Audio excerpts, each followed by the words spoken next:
¿De verdad la guerra se detiene cuando cae la nieve?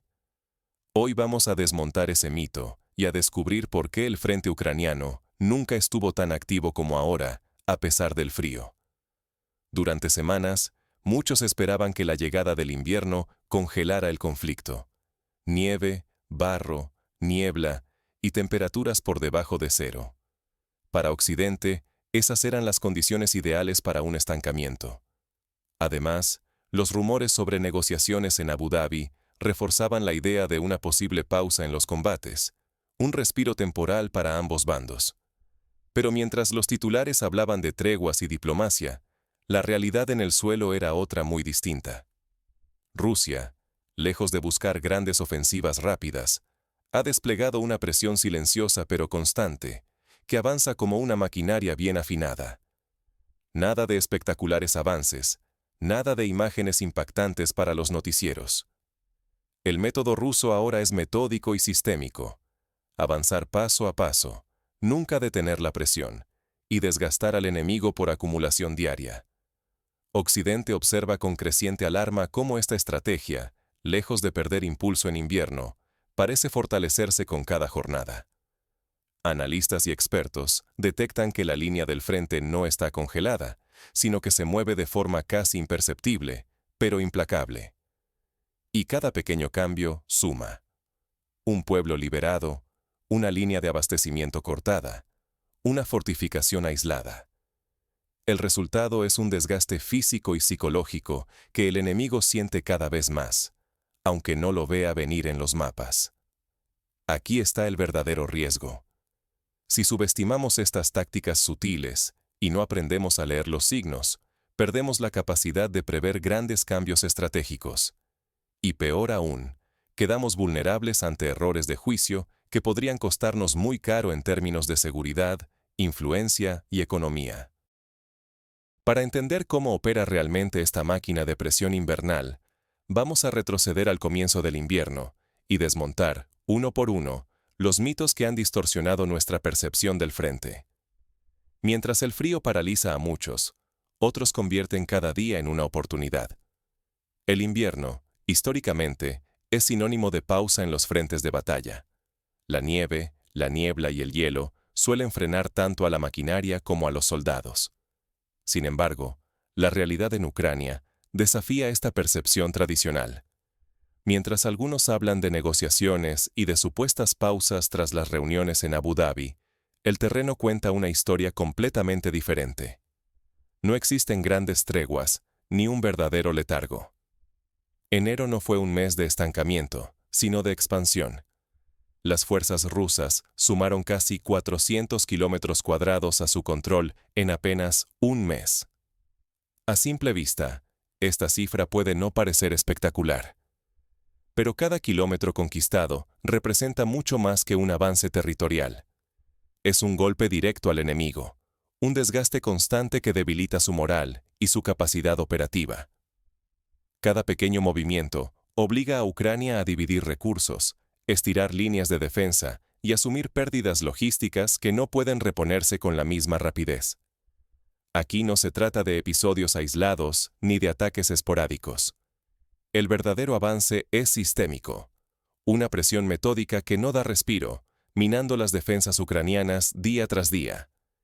Esta táctica no busca titulares de victorias fulminantes, sino la suma de múltiples golpes pequeños que, juntos, resultan demoledores e irreversibles.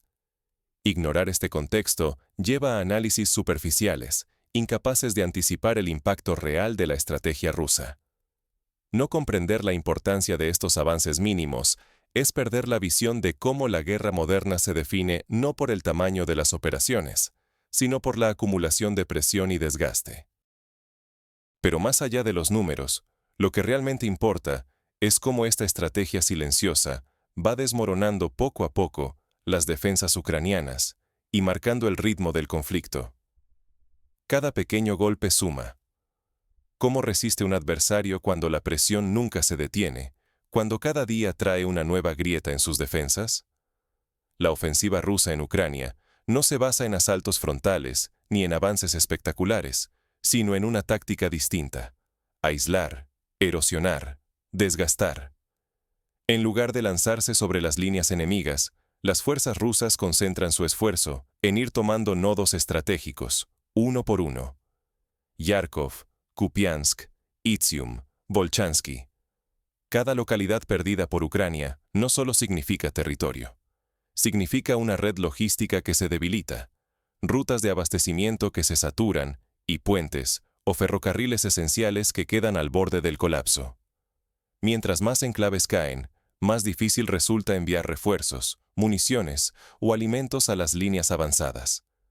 La moral de las tropas ucranianas se resiente ante la sensación de aislamiento, la ansiedad de saber que cada pérdida complica aún más el suministro. El enemigo se ve obligado a estirarse, a improvisar, a buscar soluciones de último momento. Este avance puede parecer lento y casi invisible en los titulares, pero el desgaste es constante. Cada acción metódica, cada operación que aísla un enclave, suma presión psicológica y táctica. La guerra se convierte en una prueba de resistencia. El que no entiende la importancia de la logística y el ánimo, subestima el verdadero peligro. Ignorar este tipo de presión puede ser un error fatal. Si no se reconoce la relevancia de cada corte en la cadena de suministro, se pierde la capacidad de anticipar el colapso, de entender cómo se gana, o se pierde, una guerra moderna. No son solo mapas y movimientos. Es la acumulación de pequeñas victorias lo que acaba doblegando la voluntad del adversario. Pero el tablero está a punto de cambiar una vez más. Porque la siguiente fase de la estrategia rusa no solo se apoya en la presión física. La integración tecnológica está lista para transformar por completo el ritmo y la lógica del combate. La tecnología no es solo un complemento, ya está redefiniendo el poder y la iniciativa en el campo de batalla. Veamos cómo esta integración altera radicalmente la dinámica de la guerra. Cuando el cielo se vuelve cazador, la tierra ya no tiene dónde esconderse. Así es como la tecnología está transformando la guerra en Ucrania, guiando el conflicto hacia un territorio desconocido y letal. Los drones han dejado de ser simples auxiliares para convertirse en actores decisivos, operando en el frente como verdaderos regimientos. Hoy, más de 80.000 operadores forman parte de este nuevo ejército invisible, y el número de unidades crece sin freno. Su impacto se multiplica con la integración de drones, artillería y aviación, creando una transparencia casi total en el campo de batalla. Ninguna columna enemiga, ninguna base, ni siquiera los mandos de retaguardia pueden escapar a la vigilancia constante y la amenaza inmediata. Cada movimiento es observado, grabado y muchas veces aniquilado antes de llegar a su destino. La coordinación entre estos sistemas hace imposible ocultar los preparativos, las reservas o los relevos. Pero la verdadera revolución no está solo en la tecnología, sino en cómo se aprovecha la escasez. Municiones, equipos antiaéreos y capacidades logísticas son recursos cada vez más escasos. Cada ventana de vulnerabilidad creada por la falta de suministros es detectada y explotada de manera sistemática. Cada hueco en la defensa se convierte en una entrada para nuevos ataques. Esto significa que cualquier intento de movimiento por parte de las fuerzas ucranianas se vuelve un riesgo extremo. La moral se resiente, la flexibilidad táctica desaparece, y la sensación de inseguridad se expande desde las trincheras hasta los estados mayores. La presión psicológica es implacable porque ya no existe refugio ni retaguardia confiable. En este escenario, no adaptarse tecnológicamente ya no es solo una debilidad, sino una condena. Cada ejército que no evoluciona queda sometido a una vulnerabilidad sistemática, condenado al desgaste y, finalmente, a la irrelevancia. Así, la guerra deja de ser un choque de fuerzas y se convierte en un proceso de eliminación por acumulación y aprendizaje. Sin embargo, la tecnología por sí sola no gana guerras. El auténtico giro ocurre cuando la organización militar es capaz de aprender, reconfigurarse y anticiparse al adversario. Veamos cómo la adaptación estratégica se convierte en el factor decisivo en este nuevo escenario. El campo de batalla es ahora un laboratorio viviente. Solo sobrevive y vence quien aprende y se adapta a mayor velocidad que su adversario. Cada día de conflicto funciona como una prueba de estrés institucional. Los errores se convierten en lecciones y los aciertos en nuevas capacidades. La organización que más rápido transforma cada fracaso y éxito en aprendizaje efectivo es la que amplía sus ventajas y reduce sus debilidades. La integración total de fuerzas es ya una realidad. La aviación, los drones, la ciberguerra y la guerra electrónica actúan como sistemas entrelazados, multiplicando exponencialmente la eficacia del conjunto. No se trata solo de sumar tecnologías, sino de combinarlas de forma inteligente para lograr que cada acción individual aporte a un efecto acumulativo sistémico. Aquí, hasta el más pequeño movimiento, un dron que detecta una posición, una interferencia electrónica que corta una comunicación, una patrulla que explora una brecha, suma presión que se acumula y desborda la capacidad de respuesta enemiga. Son estos microconflictos los que, al repetirse y multiplicarse, redefinen la resiliencia y la adaptación organizativa. La clave está en el aprendizaje organizativo. Quienes extraen información de cada enfrentamiento y adaptan sus procedimientos, fortalecen su resiliencia frente a la imprevisibilidad. La guerra moderna no la domina quien simplemente reacciona rápido, sino quien logra mantener la presión, absorbe las tácticas del adversario y evoluciona más deprisa que el entorno cambiante. Ignorar esta lógica, no transformar la organización y no aprender de cada microchoque, significa quedar inevitablemente fuera del juego en las futuras contiendas. La supervivencia y el dominio dependen, más que nunca, de la inteligencia colectiva y la gestión audaz de recursos en tiempo real. Con este nuevo paradigma, la pregunta ya no es quién avanza más, sino quién aprende y se transforma mejor. Veamos ahora cómo esta lógica redefine el desenlace y las perspectivas de la guerra.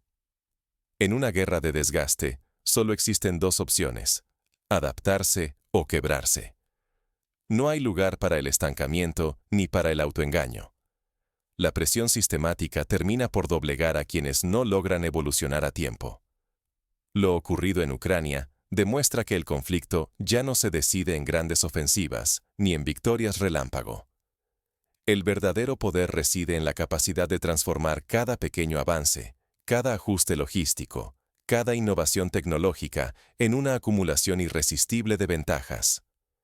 El desgaste no solo erosiona cuerpos y equipos, también desintegra la moral, la cohesión y la voluntad de resistir. Quienes aún esperan titulares espectaculares o una vuelta al pasado, no comprenden que la guerra moderna se libra en el terreno de la adaptación. Las fuerzas que no asimilan nuevas tácticas, que no integran tecnología, ni optimizan recursos, quedan rezagadas ante adversarios que sí lo hacen. Así, lo que parece un lento goteo de pequeñas pérdidas puede convertirse en una catástrofe imposible de revertir. Ignorar esta transformación es un riesgo que va mucho más allá del campo de batalla. No solo los ejércitos, sino también las naciones, sus economías, su seguridad y hasta su posición en el tablero global, dependen de la capacidad para entender y anticipar estos nuevos modos de enfrentamiento. Hoy, la supervivencia y la influencia geopolítica se juegan en el detalle, la constancia y la innovación. El reto es claro: quien no vea venir el desgaste sistemático ni adapte su pensamiento, perderá mucho más que territorio. La historia reciente advierte que la guerra de desgaste ha llegado para quedarse y puede redefinir el siglo. ¿Estamos realmente preparados para afrontarla?